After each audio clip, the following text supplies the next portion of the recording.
Hi, everyone, and welcome to another episode. Today, I am sitting down with Barby Ingle, patient advocate and head of the Eye Pain Foundation. She's joining us because she was a recent winner of the 2020 Medigy HITMC Award for Patient Advocate of the Year. So we're very privileged to have Barby join us. Barby, welcome to the program. Hi, thank you so much. I'm glad to be here, and I'm excited that I actually won. So thank you. We are very happy you won. It couldn't be more deserving. Also today, I am joined by a co-host, which is a new thing for me, but it's going to be fun. Brittany Quimby has joined us as a co-host on today's episode. Hi, Brittany. Hi, everyone. Thanks for having me, Colin. Yeah, it's going to be good. Welcome, it's going to be Barbie. good. So today we're just going to, Barbie, we're just going to try to get to know you a little bit more and find out a little bit more about the Eye Pain Foundation and some of the great work that you do. And then maybe we'll get a chance to talk a little bit about healthcare in general. Sounds great. All right, so let's settle in. Brittany, go ahead. Let's have you start with maybe asking Barbie a few questions. Awesome. Thanks, Colin. Yeah, so Barbie, I think a lot of people know, about some of the stuff that you do, and maybe some people don't. So maybe for those who don't know a lot about yourself or the work that you do, we can start off, telling us a little bit about yourself and the work that you do. Sure. I do a lot of things. And I think the first thing that comes to mind is that I'm a chronic patient. And so that takes precedence over all of the actual work that I do.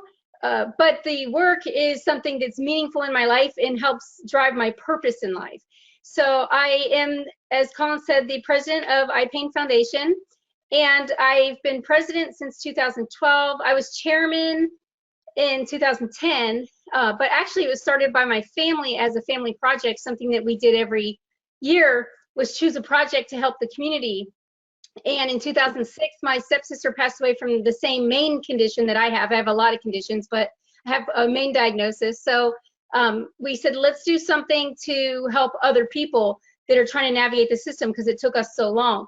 And but I also am one of the, I'm actually the executive director of the Eye Pain Living magazine as well. And I've published 9 books. I do reality television. And I also mentor patients on a daily basis from all over the world that have issues with chronic disease involving pain, and helping them find doctors and resources and do all the things that they need to do to make their lives better. So like I said, I do a lot, but I also do a lot in gig work and branding, marketing, and not just for eye pain in my own personal projects, but for other companies, and help with advisory boards and branding. And when new things are coming down the pipeline for treatment in a specific area, I help with that. So I do a lot of smaller projects with a lot of people, as well as big projects with eye pain. You're a busy gal. I am. Plus, I'm sick on top of that. So, I try to stay very organized, and I think that being organized is my superpower. Right, for sure. Well, that's great. And you mentioned, be doing a little bit, obviously, in terms of helping patients and getting, them in contact with the right doctors and the right people that they need. So can you tell us a little bit about how you actually became a patient advocate? How did you actually get into that? So I got sick first with endometriosis, but then I overcame that. And in 2002, I developed a rare autoimmune disease called reflex sympathetic dystrophy, RSD for short. And I thought that I had conquered the world when I got through endometriosis, but lo and behold, there was something more out there for me, something worse. And I took that, and my life had crashed around me. I was married for 10 years. I ended up with a divorce. I was navigating the health system by myself. I ended up finding a neighbor who I could pay to drive me to appointments, physical therapy, doctors, surgeries. And in that, we fell in love and ended up getting married. So I think God had a better plan. I just hadn't seen it yet. And then I started saying, you know, doctors don't have the time to teach us all the things that we need to learn as patients. And the more I share my story, the more people I can help get access to proper and timely care that I didn't get. It took me almost 3 years to get a proper diagnosis. It took another 4 years to get the proper treatment. I was in a wheelchair for 7 years and or bedbound during that time. I had surgeries I didn't need. I was overtreated, undertreated, and mistreated with the medical system. And I found that sharing my story helped other people find their voice. And then I ended up becoming an advocate full-time, basically, to make a difference in everybody's lives. And whether my story resonates with them or just a piece of it, I'm hoping that I plant seeds. So even if somebody doesn't need the help that I have to offer now, if they or a family member of theirs or a friend of theirs needs it in the future, that seed is planted and they can remember, oh yeah, Barbie, go back and look at eye pain, see what options are available, check and see what we can do. And that's basically how I got involved, was to plant seeds that will grow into trees and be fruitful so that it can help other people around the world. That's amazing. I love that analogy too of planting seeds and having it grow all over. I love that. Yay. And let me just jump in here with a quick question. Barbie, how do people get involved, or can they get involved in the Eye Pain Foundation that you've started?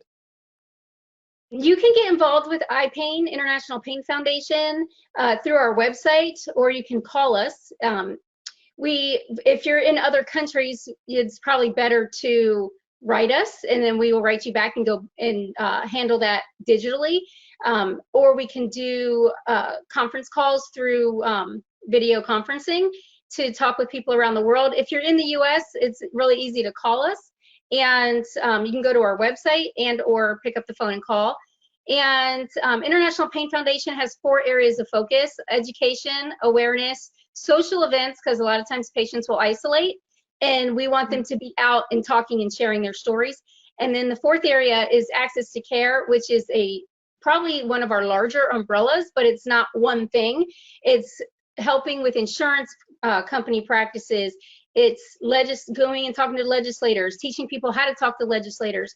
So mentoring, one-to-one peer mentoring. So it is, those are our 4 main areas of focus, and then that last area has a lot under its umbrella. Wow, that's great. Awesome. Go ahead, Brittany. So one of the things here, and that I didn't know, so recently that you organized and ran a virtual meeting for the foundation in particular. Tell us more a little bit about that. How did it go? You know, virtual events are huge right now, so any insight I think for people is great. So far this year, we've actually done 2 virtual events, and they both were amazing.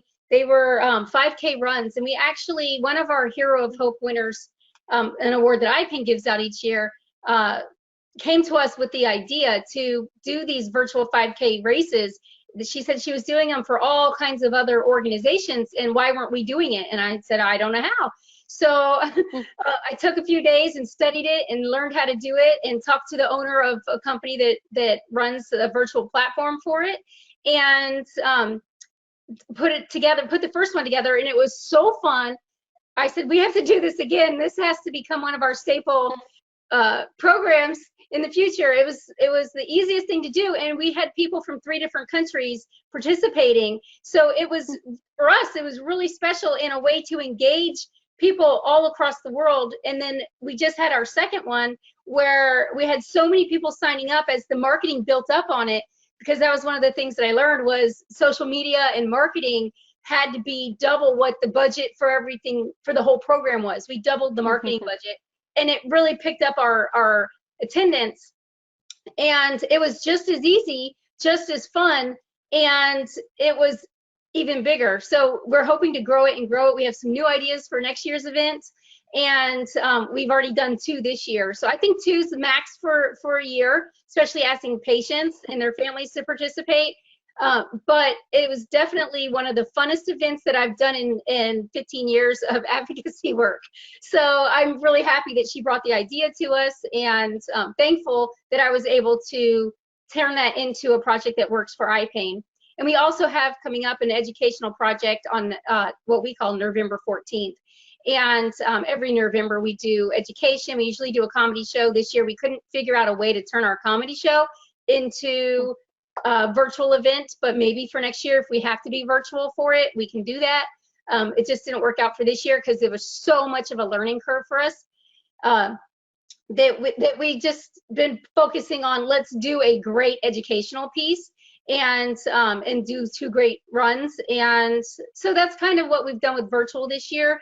And then our monthly meetings are all virtual, and they have been since day one because our board of directors and our members are spread out so far that we can't really do it without using digital technology to have our meetings. And some of our meetings this year have actually been hosted on Facebook Live so that we could increase our attendance and get new people learning about what we do in our projects, and maybe help us grow a little bit in the virtual realm of advocacy.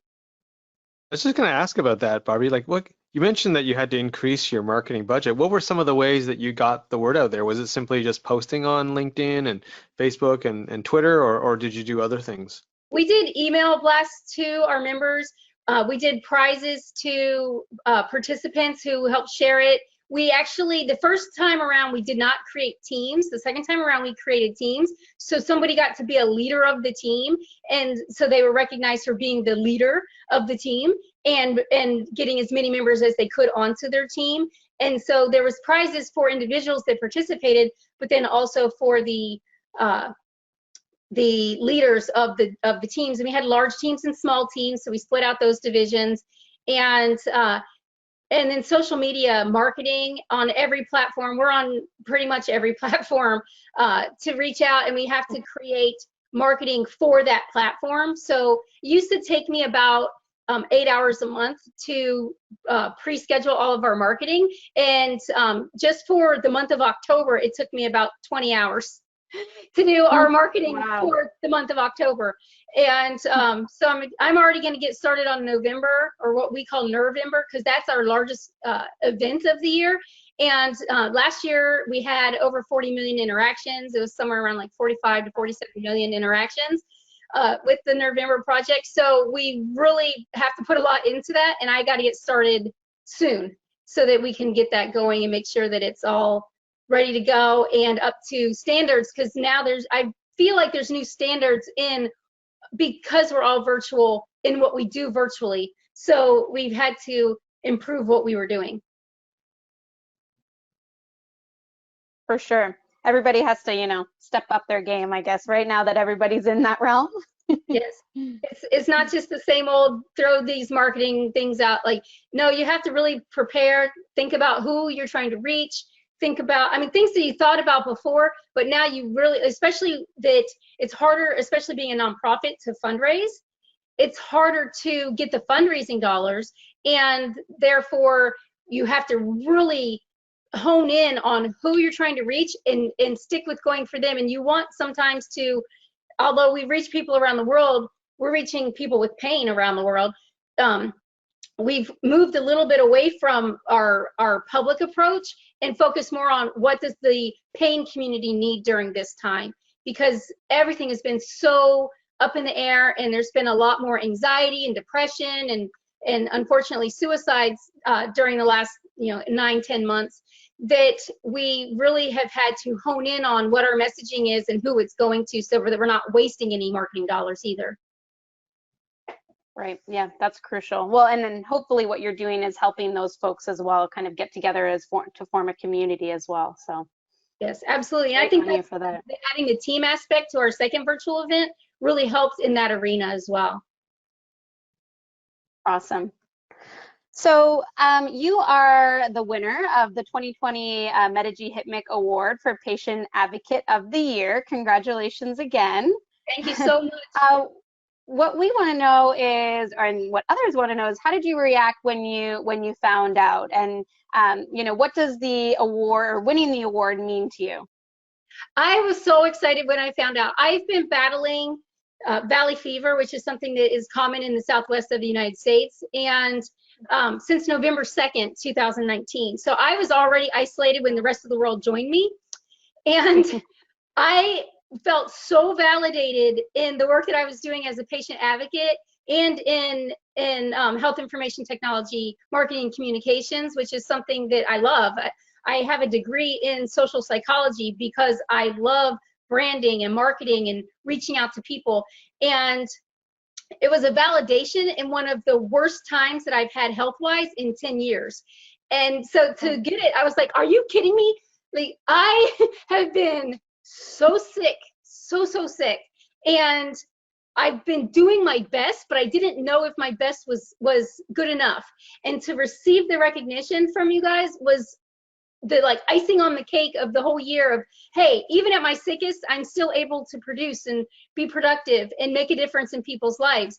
And so for me, it meant everything. So it was like a jump start to, hey, I'm being noticed, I'm being recognized, and what I am still able to do, even though I'm sick, is counting for something. And I love having the industry recognition. So thank you.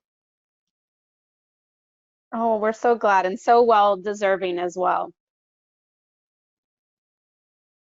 And I can see, Barbie, you've got the, for those watching the video, I mean, you've got the award right there in the background there. Right there. Oh, nice. And I got zebra for rare diseases. That's right, the zebra for rare diseases. Yeah. This is it, man. It's awesome. Well, thank you for Even showing bigger that. in real life, right? See what? I said it's even bigger in real life.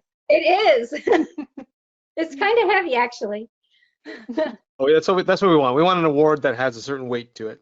Yes. Both literally and figuratively. So we got the heavy award so it feels chunky on your shelf. Thank you.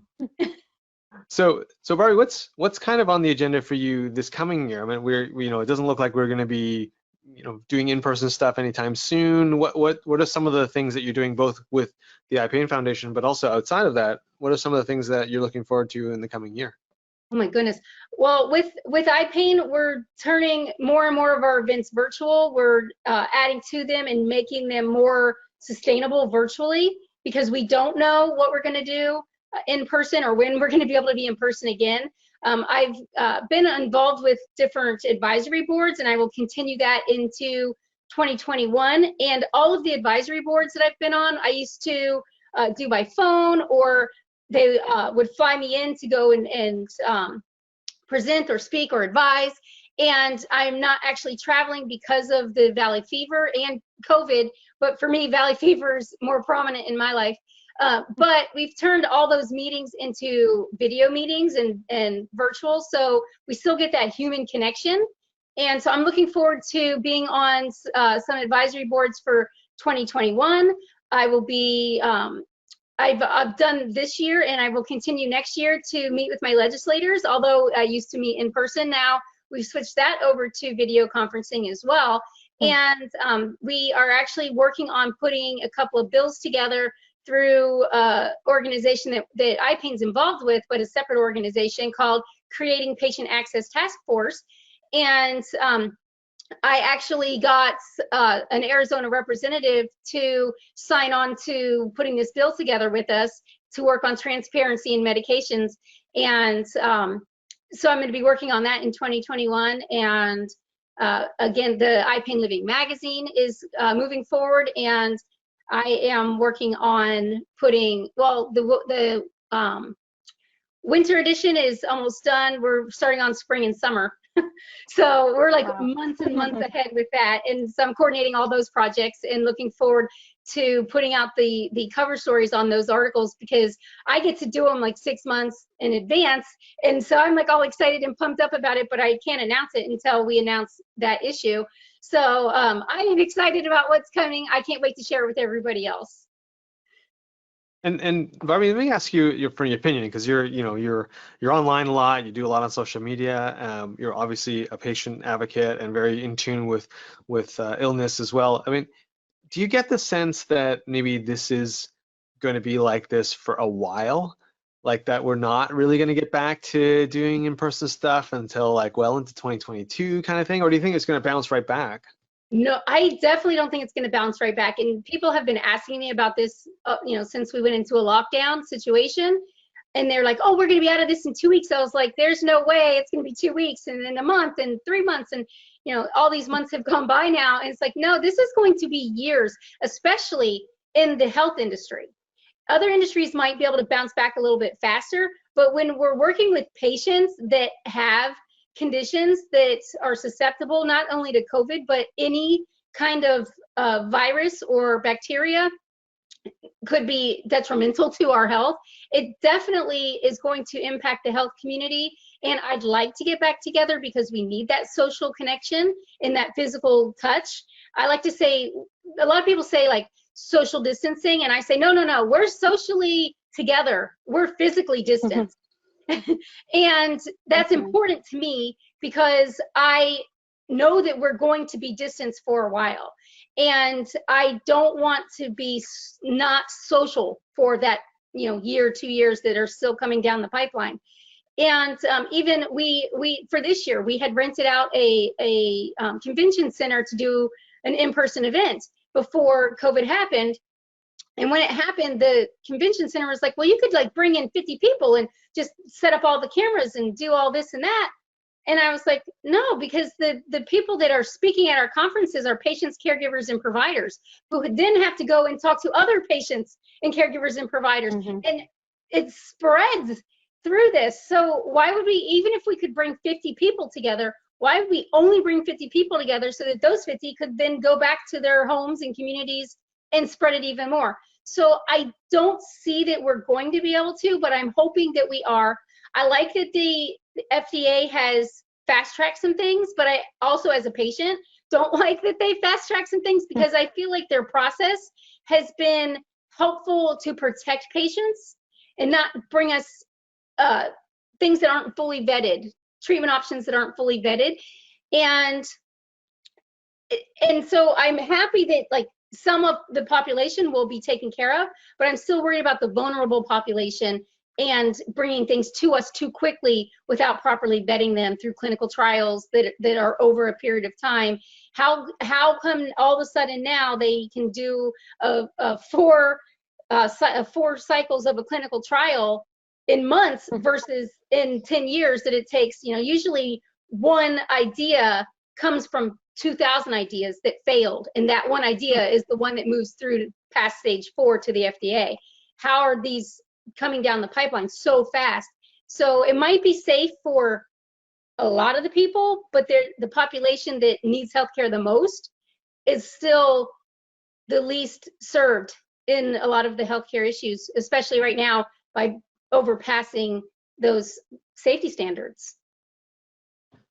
And what, I mean, you mentioned before you had been isolating already when the pandemic hit.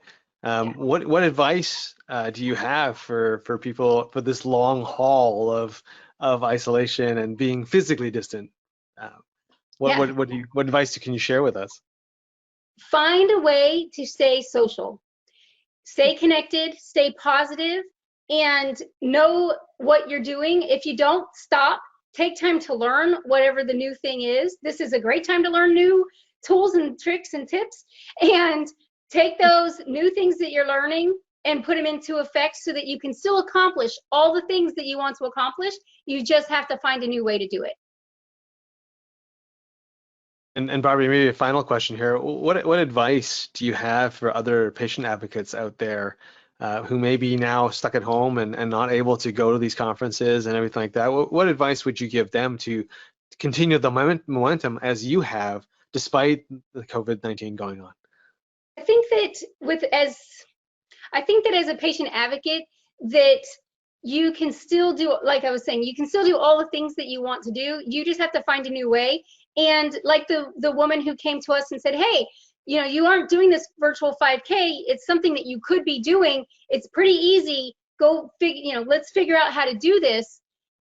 You can do that as an advocate. You can go and share your voice with the companies that don't seem to be coming along as fast or thinking that, oh, COVID's going to be over with next month.